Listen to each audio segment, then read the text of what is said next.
Welcome to MC world. ഞാൻ മെറിൽ. എന്തൊക്കെയുണ്ട് എല്ലാവർക്കും വിശേഷങ്ങൾ?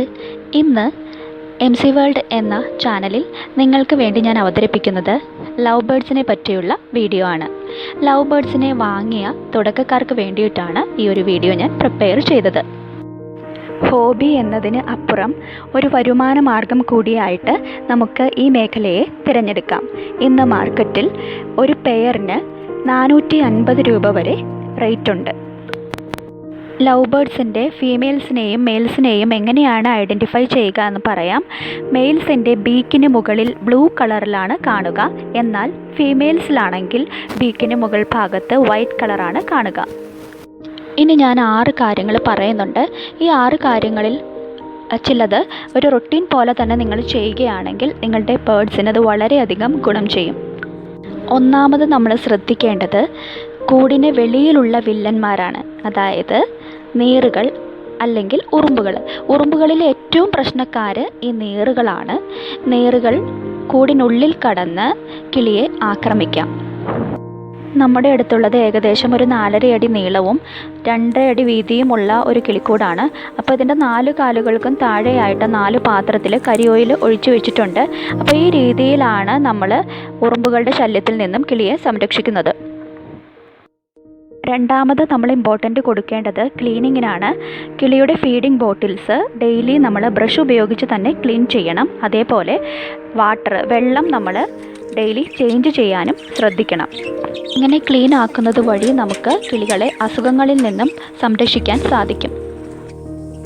ഫുഡിൻ്റെ കാര്യത്തിൽ നമ്മൾ ഔഷധ സസ്യങ്ങളായിട്ടുള്ള പനിക്കൂർക്ക ഇല, അതേപോലെ തന്നെ തുളസിയുടെ ഇലയൊക്കെ ഉൾപ്പെടുത്തുകയാണെങ്കിൽ കിളികൾക്ക് പ്രതിരോധ ശേഷി വർദ്ധിപ്പിക്കുവാനായിട്ട്, രോഗങ്ങളെ പ്രതിരോധിക്കുവാനായിട്ട് ഇവ സഹായിക്കും.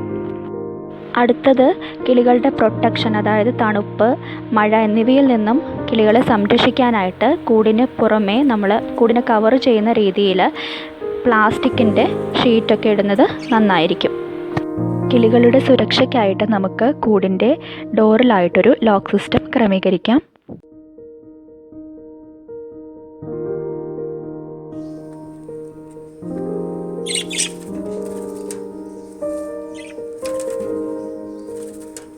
ലാസ്റ്റ് വൺ, കൂടിനുള്ളിൽ നിന്നും പുറത്തേക്ക് വേസ്റ്റ് ചാടാതിരിക്കാൻ വേണ്ടിയിട്ടും സ്മെല്ലധികം വരാതിരിക്കാൻ വേണ്ടിയിട്ടുമായിട്ട് ഞാൻ കൂടിനുള്ളിൽ തന്നെ പേപ്പറാണ് ക്രമീകരിച്ചിട്ടുള്ളത്.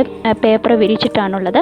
അപ്പോൾ ഈ പേപ്പർ ഡെയിലി മാറ്റുന്നത് വഴി വേസ്റ്റ് കൂടിന് വെളിയിലേക്ക് ചാടുന്നത് പ്രിവെൻറ്റ് ചെയ്യാൻ സാധിക്കും. ഡെയിലി ചേഞ്ച് ചെയ്യുന്നത് വഴി അധികം സ്മെല്ലൊന്നും വരാതിരിക്കുവാനായിട്ട് സാധിക്കും. അപ്പോൾ ഇന്നത്തെ വീഡിയോയിൽ ഞാൻ എൻ്റെ ലവ് ബേർഡ്സിൻ്റെ കേജ് സെറ്റ് ചെയ്തപ്പോൾ ശ്രദ്ധിച്ച ഇമ്പോർട്ടൻ്റ് ആയിട്ടുള്ള കുറച്ച് കാര്യങ്ങളാണ് നിങ്ങളുമായിട്ട് ഷെയർ ചെയ്തത്. അപ്പോൾ ഇത് നിങ്ങളിൽ പലർക്കും അറിയാവുന്നതായിരിക്കും, എന്നാൽ ഇത് ബിഗിനേഴ്സിന് ഉപകാരപ്രദമാകുമെന്ന് എനിക്ക് തോന്നി. അതുകൊണ്ടാണ് ഞാൻ ഇത് ഷെയർ ചെയ്യുന്നത്. MC വേൾഡ് എന്ന ചാനലിൻ്റെ ഈ ഒരു വീഡിയോ കണ്ടതിന് നന്ദി.